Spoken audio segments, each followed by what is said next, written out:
Building a modern FBO takes a great deal of time and resources. Airports will typically issue a request for proposals, or RFP, when an existing service provider's lease ends, or if the airport wishes to add another FBO. Once selected, an FBO operator will have to invest significantly in the design and construction of a new facility. In the case of very high-end locations, such as Millionaire's recently opened new FBO complex at New York's Westchester County Airport, that investment can extend into the tens of millions of dollars.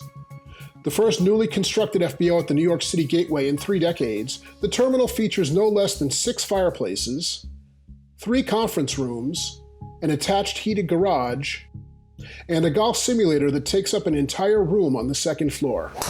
We really made a giant leap with the location. We're always saying that this is not a gas station at the airport, but we're in the hospitality business, we're in the first impressions business. So this building is a real great example of us putting, I guess in a way, putting our money where our mouth is. And the main idea is to make you want to spend time in the facility, not just rush to your jet and get on to the next destination, but actually make this part of the travel experience.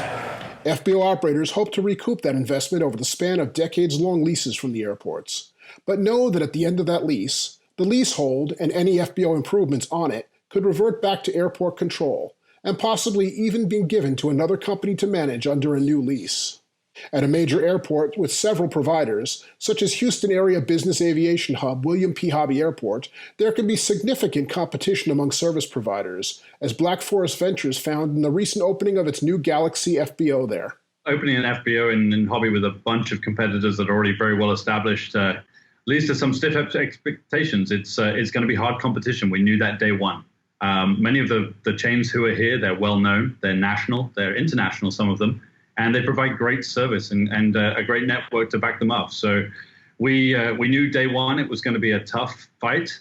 Black Forest Ventures has long had a presence at the airport through its wing aviation charter operation, and it noticed a shortage of hangar space. There are people who've had to leave the Hobby area to move out to Ellington and Sugar Land and the other surrounding airports. We just want to simply bring them back and establish ourselves on the field and maybe take a piece of the pie that's already here. Planning for the new $20 million facility took more than 6 years, and its construction lasted for 18 months, concluding during the initial surge in the COVID crisis. Opening in the middle of the COVID pandemic brought with it its own challenges. Obviously, no one would have chosen to open at such a time, but given we were so far into the process, there was no choice just to stop at that point. Among the lessons the company was able to adapt to ahead of the opening was rearranging internal furnishings to establish social distancing areas and adopt a slate of recommended protective health safety measures. Debuting during the crisis also had at least one benefit, according to G.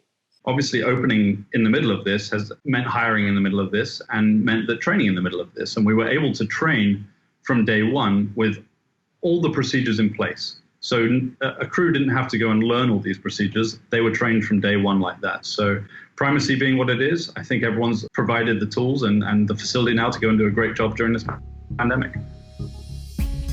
Thanks for watching this AIN video.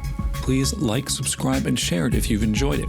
Also, visit AINonline.com for all the latest on the aviation industry.